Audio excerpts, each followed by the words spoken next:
Hello, I want to make a quick update on my theory on everything. So I haven't wrote down all the formulas, but I know how the theory of everything is structured, and I'm filling the gaps, and also with formulas, inshallah. So as God wishes, the formulas will add and add and add. I made some formulas, the stress tensor. I tried to make a priority order in thermodynamics and related to string theory. But now I have come to an understanding what subquarks are, how subquarks look, or how you can visualize subquarks. Basically, the flower of life and the shapes that Terence Howard created from the flower of life.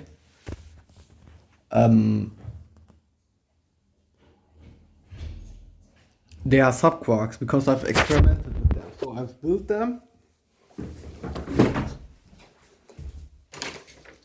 Look, you see, I've built them. And when I was building it, I got on the tip of it and my finger burned. So as I said, subquarks. So it's only visualization and effect. Subquarks form. This is how we can visualize the formation of subquarks.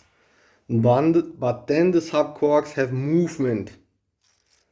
The angular movement around itself is a magnetic field. The circular movement around something else is the electric field.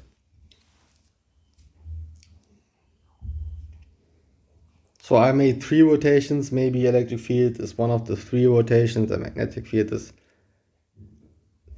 We have also vector potential in electrodynamics. So basically there are 2 types. So to keep it simple, electric fields, big rotation, magnetic fields, small rotation from a subquark. Magnetic fields are actually what describe collisions and interaction. So the elementary particle, not the elementary particles. So the gyrons, so the ether particles on the second layer of existence, we are talking about 5 layers of existence, or the 5th layer of existence. On the second layer of existence, there's close range interaction with collisions and close range interaction where the things explode, evaporate, and reform into different shapes or the same shapes while exploding. And the elastic and inelastic. And there's also long range interaction, which is because everything is created out of nothing. Because everything is created out of nothing, it can potentially interact instantly over distances. And if you consider the 6 potential theory closely, it can also instantly interact through time. But this is a different, more complicated topic. I want to reform physics. I don't want to start that they blame me and saying, how can you pass through time, blah, blah, blah. And I built them and I felt heat, so movement, right?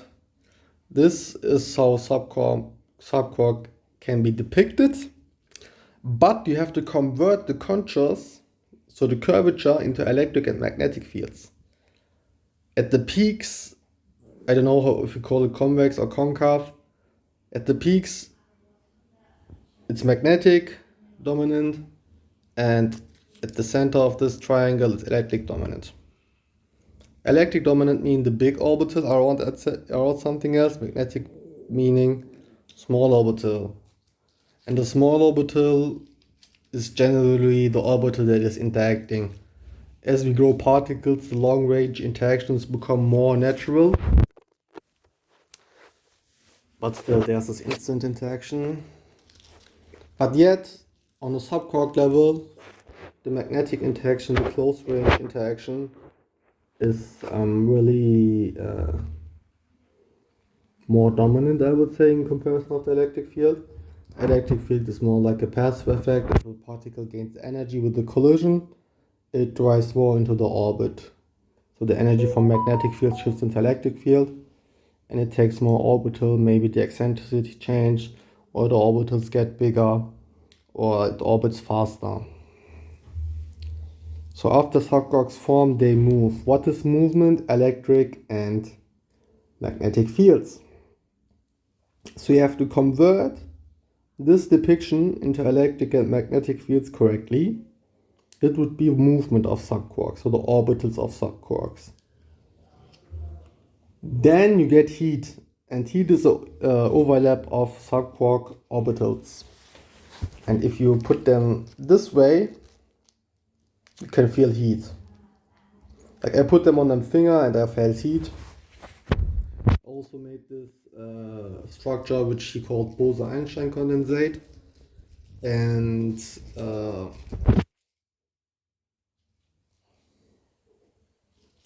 I felt coldness coming from inside of it. And also when I was making my second, I could hear noises from my panties because I was circumcised, and when I was circumcised as a child, they used this shaped things on my penis, and maybe the doctor put my penis into Bose-Einstein condensate, so to say. So in turns out model 1 of these gets hidden by 4 of others. So that's why I can't remember sex, because my penis is hidden. I'm never conscious ever of having sex. I'm never like conscious of having sex. I dream, like sometimes I wake up as if I had so much sex. Sometimes I wake up for a couple of seconds, then I sleep again. Or like I experience some short passage as a dream, and I can feel the effects afterwards. Like I feel greater, I feel bigger, I feel larger. As I said, subquarks, the curvatures has to be translated into electric magnetic fields, which corresponds to orbitals. Then magnetic fields overlapping generates heat, orbital, so they collide and they can change from one subquark to other subquark, but the orbitals don't deform. Once they deform, attraction arises. Once attraction arises, it has to be divided onto the inertia. Once it's divided into the inertia, the energy is generated along the distance of force. So force is generated by dividing the inertia, and work energy is energy along force, distance along force, and this then generates periodic table quantum mechanics. So I know this is not the theory of everything, but it essentially has 3 steps. It has the step of subquark formation. As I said, the first 5 steps are only kinematically feasible. As you can see, this depiction is very simple. It's very simple. Only after we got all other 14 steps, we can make more precise models of the subquark. But until then, we have this model of the subquark. And it's no wonder why it's so geometrically simple, but at the same time perfect.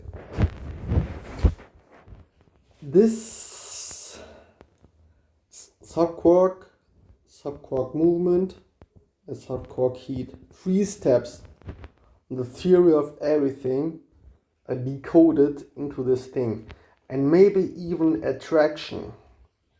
And attraction is deformation of the orbitals. So when the orbitals when the energy shift, heat energy doesn't change the energy level, so the orbitals stay stable. But once the orbitals start to become unstable, we get eventually work, but once they become unstable, attraction arises because of the pressure gradients of sound, light, ether, so ether particles plus void and deuterium. And maybe attraction is also considered in this flower of life. This would mean that they deform. So attraction would mean that this becomes another object from Transort theory. If he has also this, it's 4 steps of the theory of everything. And force, does it have force? If it also has force, then it's 5 steps of manifestation, of physics, same. But I don't think it has work. Work would be the 6th step. No, heat, movement. Yeah, it would be the 6th step. And the 6th layer that he discovered, if you can also model force, how you could model force. Force you only get if you know the inertia of the subquarks. Inertial momentum. Inertia. So, how do you call it? Mass, like this mass tensor, like this I tensor, J tensor, which you use for rigid bodies to describe how they're moving through space. I can say it has at least 3 layers of existence decoded in this. The first being only kinematically feasible, and we have only simple model. This is huge. I mean, 3 steps. I've always because I've always wondered how to create subquarks, and also I've wondered where the flower of life takes place. So subquarks, I know how subquarks form. From smallest to biggest, they form out of light and sound. Light and sound creates this. So deuterium creates ether particles and the void. Ether particles and void are ether. Ether creates light. Light creates sound. Sound creates this.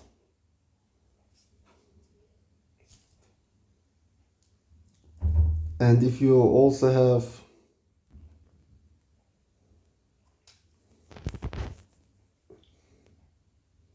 heat, movement, electromagnetic fields, and we know how. Overlap, heat, heat. Attraction, we don't make this much difference between attraction and force, so this would be kind of a new concept, but we can include it. I would just call it force density from the stress tensor. And that's 3 steps. And the other steps, like attraction divided into inertia, being force would you have to make, and this type of force and work you have to cooperate. So 2 steps that we don't have there, and how work makes quarks, electrons and neutrons. But there we can use thermodynamics and string theory to help us. Then we have quantum mechanics, which is basically with all its extent we could reach with the QCD model would be step 11, 12 and 13. So the steps remaining which we have to solve are 14, 15, 16, 17, 18, 19, 1 and 2. But 1 and 2 we just want at the end if we got the other 6 to 19. And to solve 14, 15, 16, we need a grand canonical ensemble of the particles to describe the single atom element. And there are research groups which are already doing this in Gießen, Germany, for example. The university there does this. So we have this kind of figured out. So we have to only make steps 17, 18, and 19. We have to research from the scratch. Exotic periodic table. So once you do this grand canonical ensemble of the particles, so it wouldn't be that much of a problem to create exotic atoms. And once you create, if you complete until 19, you explain the coherence and superposition and such. I believe that quarks and protons are separate entities, that protons coexist with quarks. Once 3 quarks come together, a proton is formed. But they are separate beings. Like a proton is something separate. In the vicinity of the proton are also quarks. Now you can ask yourself, what has this to do with the color white? After the black periodic table, there's the color white. What has this to do with confinement and asymptotic freedom? I fucked up physics, man. Thank you for listening. I've discovered that these are subquarks because when I touched the peak, I could feel heat, and when I made this so-called Bose-Einstein condensate, which is a subquark condensate and not an atom condensate, but let's call it this way because it's cold. I felt cold, and this has something also to do with heat. So this is definitely the subquark, and not also the subquark, a depiction of the subquark, which illustrates graphically. We have to convert it with some stereographic projection, where the electric magnetic fields dominate and where the magnetic and electric fields dominate. So this is subquark movement, and subquark heat. Just 3 steps is fucking huge. Even if it's just 3, maybe it's 4 or 5 steps. This would be even crazier. If it's 6 steps, I quit. But the 3 steps are good. For the other steps, we can use thermodynamics and combine this with thermodynamics and combine this with this string theory. Then we take quantum mechanics. We make quantum mechanics regularly. Then we make a grand canonical ensemble. Then we make an exotic canonical ensemble. And then we have the theory of everything. We have not so much steps left. It's only so much steps left. Maybe I will write my master's in Gießen on this topic. I don't know. It would be nice if I knew how to construct a black periodic table, because it's not commonly known how to represent and a single element with parallel, so different generations of elementary particles at the same time. And as I'm diving into the new areas and combining different areas of physics, I also need to be precise in my language. So elementary particles are not fundamental. I just call them elementary particles because they make up elements. So simple as that. Okay, thank you for listening.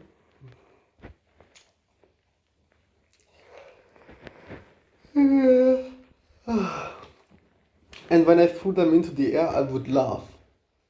I don't know, man. I think I have a disease, which the simplest, I have a disease which these can heal. What a coincidence. Maybe I'm carbon. And carbon is perfect. But carbon can be coal and diamond at the same time. Carbon can be graphene at the same time. Carbon can also be smoke from a cigarette. So carbon, maybe I'm carbon. Like if you're carbon, then act as carbon. If you're gold, act as gold. If you're silver, act as silver. Everybody is going to be judged in the judgment day. So there are many layers of judgment day. There's the individual layer, social layer, environment layer. But on the individual layer, everybody is going to be judged for the elements that they are when they are born.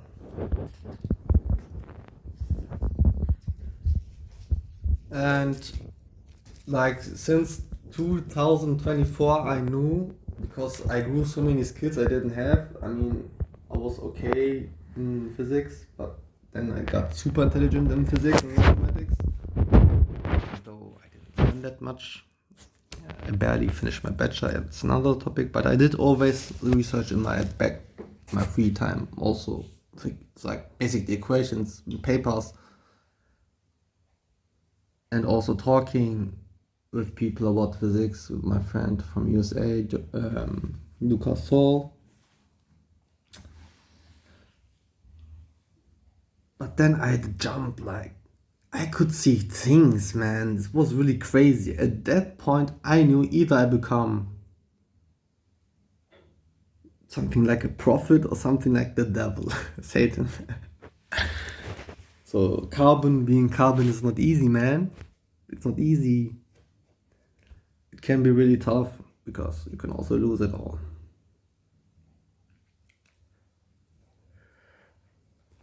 And maybe carbon is actually look at this. Which star is this? Okay, let's go. I have a star formation here. Do you see this star formation? And my, how do you call pimples or acne, always grows like star formations. Like this I got when I was 17 or 18 or 19. I didn't have these, and I also spawned a birthmark. I didn't have a birthmark there, but I spawned them after my pimples and acne, how do you want to call it? Is this a birthmark too? Did I spawn another birthmark? What the fuck, since when do I have a birthmark there? Huh? I didn't know I had a birthmark there. So then this year I spawned these star constellations. I don't know if you find these star constellations somewhere on the map, please check it out. It could be really useful stars or galaxies, because I'm the reflection of the universe. Okay, thank you for showing up, and let's see each other at another point.